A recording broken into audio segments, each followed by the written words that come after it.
తరం యువతలో adventure sports పట్ల విపరీతమైన క్రేజ్ పెరుగుతోంది. కొత్తదనాన్ని ఆస్వాదించడంతో పాటు ఎక్సైట్మెంట్, థ్రిల్ను అనుభూతి చెందడానికి యువతీ యువకులు ఎంతటి సాహసాలకైనా వెనుకాడడం లేదు.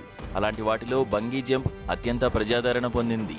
భారీ ఎత్తున ఉన్న వంతెనలు, కొండలు లేదా క్రేన్ల పైనుంచి కిందకు దూకుతూ గాల్లో తేలిపోయే ఈ థ్రిల్ కోసం యువత ఎంతో ఇంట్రెస్ట్ చూపుతున్నారు. అయితే ఈ అడ్వెంచర్ స్పోర్ట్స్ ఎంతటి కిక్నిస్తోందో అంతే స్థాయిలో అత్యంత ప్రమాదకరమైంది కూడా. నిర్వాహకులు, సిబ్బంది చేసే ఒకే ఒక్క చిన్న పొరపాటు, సాంకేతిక లోపం క్షణాల వ్యవధిలోనే ప్రాణాలను గాల్లో కలిపేస్తుంది. ఇలాంటి స్టంట్స్ చేసేటప్పుడు భద్రతా ప్రమాణాలు అత్యంత కీలకం. అయితే తాజాగా నిర్వాహకుల ఘోర నిర్లక్ష్యం కారణంగా ఒక యువతి ప్రాణాలు కోల్పోయిన షాకింగ్ ఘటన ఇప్పుడు తీవ్ర కలకలం రేపుతోంది.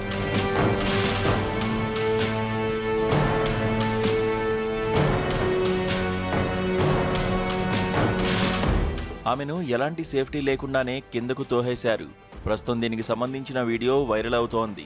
బంగీ జంప్ నిర్వాహకుల నిర్లక్ష్యం కారణంగా 21 ఏళ్ల ఒక యువతి తన ప్రాణాలు కోల్పోయింది.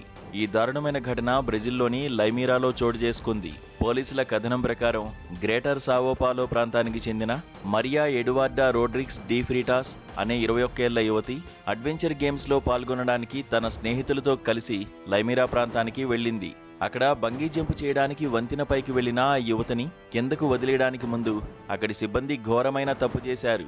అసలు ఆమె కాళ్లకు కట్టాల్సిన ప్రధాన తాడును కట్టడమే పూర్తిగా మరిచిపోయారు. ఆ విషయాన్ని గమనించుకోకుండానే వారు మరియాను ఏకంగా 40 మీటర్ల ఎత్తైన వంతెనపై నుంచి కిందకు పడేశారు. దీంతో తీవ్ర వేగంతో కింద పడిపోయిన ఆ యువతి ఒళ్లంతా తీవ్ర గాయాలై అక్కడికక్కడే ప్రాణాలు కోల్పోయింది.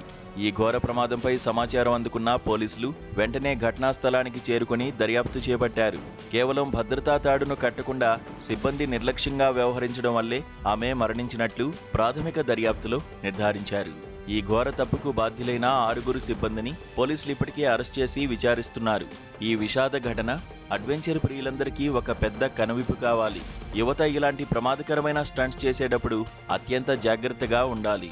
జంప్ చేయడానికి ముందు సురక్షితమైన తాళ్లు గట్టిగా కట్టి ఉన్నాయా లేదా అన్నది స్వయంగా చెక్ చేసుకోవాలి. కేవలం అక్కడ ఉండే సిబ్బందిపై మాత్రమే పూర్తిగా ఆధారపడకుండా జంప్ చేసేవారు 1-2 సార్లు అన్ని సేఫ్టీ బెల్టులు సరిగ్గా ఉన్నాయో లేదో స్వయంగా చూసుకోవాలి. మనం తీసుకునే చిన్నపాటి జాగ్రత్తే మన ప్రాణాలను కాపాడుతుందని మరవకూడదు.